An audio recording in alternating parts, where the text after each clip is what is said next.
Good morning, good morning. So, ayun, kasama ko nga si Mama. Nandito kami ngayon sa Ligao City, sa sentro. So, iba ko si Mama Wana, nagbahal kami. Magabahal kami yung cake ni Nonoy, may sa mga kaipuan na Ricardo sa balay o sa mga iba pang kaipuan nila ito sa balay. So, syempre, nagdiretso kami di sa palengke. Tapos, pinantapos na sumutor ito sa may paradahan, sa may araw dito sa Lignamisman kading palengke. Tapos, diretso kami di sa tindahan ni kading mga naghanap ako ding stick tapos magagibungan niya ako ni kantong so hotdog bag ng may marshmallow tapos nagbakal na si mama yan stick and then nagbakal siyang lana tapos yung mga kaipuan sa baloy. Next, sabi ko kay mama, magluto nga na ko kitang kuha mo na sa napanira na mainong ako ni mama kung ano panira. So nagbakal na naman gid ning manok pa sa nakagabi. So sabi ko maglumpia naman kaming tawgi. Tapos nagbakal ng wrapper tsaka sa tawgi.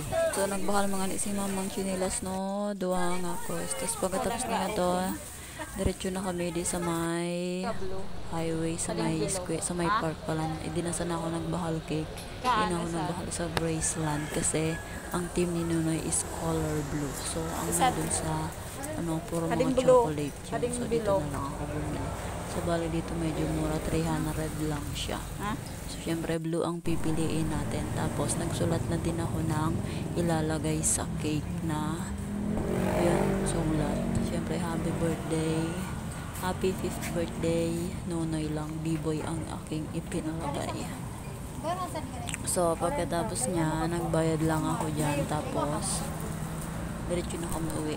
Tinanong ko muna si mama kung bibili pa ba kami ng mga school supplies. Sabi niya wag na raw kasi tanghali na nga rin naman, 10 na yata yan. Tapos magluluto pa pagdating sa bahay. So diretso na kami niyan umuwi.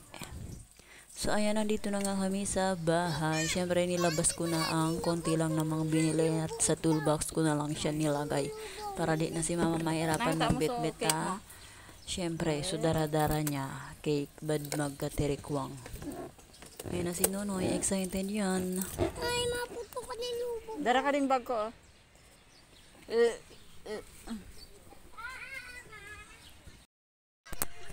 Ugasan mo ito sa lumpia.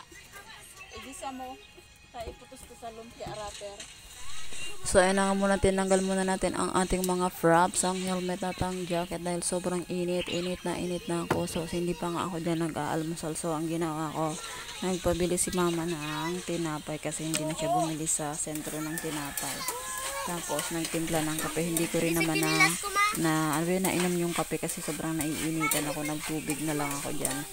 Tsaka malamig na nagpabili si mama ng yelo. So ayun lang for today's video guys. Hanggang dito na lang. See you on my next mini vlog. Bye bye.